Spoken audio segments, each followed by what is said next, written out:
ഒരു കുട്ടി എക്സാം ഹാളിലേക്ക് കയറുമ്പോഴേക്കും മേ ബി അവൻ്റെ തലയിലൂടെ റൺ ചെയ്യുന്ന ഒരുപാട് തോട്ട്സ് ഉണ്ടാവും അബൌട്ട് മാർക്സ്, പാരൻസ് എക്സ്പെക്ടേഷൻ, അല്ലെങ്കിൽ ഫിയർ ഓഫ് ഫെയിലിയർ. ഇങ്ങനെ ഒരുപാട് കാര്യങ്ങൾ നമ്മുടെ തലയിലൂടെ റൺ ചെയ്യുമ്പോൾ actually we are under pressure. ഈ ഒരു പ്രഷറിനെ നമ്മുടെ ബ്രെയിൻ ഡിറ്റക്റ്റ് ചെയ്യുക ഒരു ത്രെട്ടായിട്ടാണ്.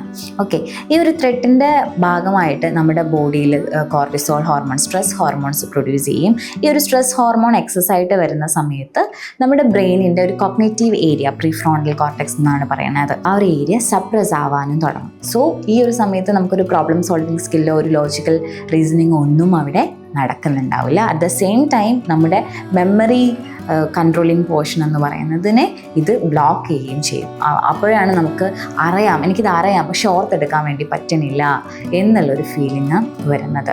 When we are under pressure അല്ലെങ്കിൽ ഒരു ത്രെട്ട് വരുമ്പോൾ നമ്മളൊരു ഫൈറ്റ് ഓർ ഫ്ലൈറ്റ് റെസ്പോൺസിൻ്റെ ഭാഗമായിട്ടാണ് ഈ ഒരു എക്സ്പീരിയൻസ് നമ്മളിൽ ഉണ്ടാവുന്നത്. So before going two exam കുട്ടികൾക്ക് വലിയ രീതിയിൽ പ്രഷർ കൊടുക്കാതിരിക്കാൻ ശ്രമിക്കുക എന്നുള്ളത് ഒന്നാമത്തെ കാര്യമാണ്. ആൻഡ് സ്റ്റിൽ കുട്ടികൾ നല്ല രീതിയിൽ ഒരു പാനിക് ആവേണ്ട, ആൻഷ്യസ് ആവുകയാണെങ്കിൽ ആ ഒരു സമയത്ത് പ്രോപ്പറായിട്ടുള്ളൊരു ബ്രീത്തിങ് എക്സസൈസ് അവരെ കൊണ്ട് ചെയ്യിക്കുന്നത് അവരുടെ ഒരു ബോഡീനെ ഒരു ബാക്ക് ടു നോർമൽ സ്റ്റേറ്റിലേക്ക്, ഒരു സ്ട്രെസ് ഫ്രീ സിറ്റുവേഷൻസിലേക്ക് എത്തിക്കാൻ വേണ്ടിയിട്ട് സഹായിക്കും.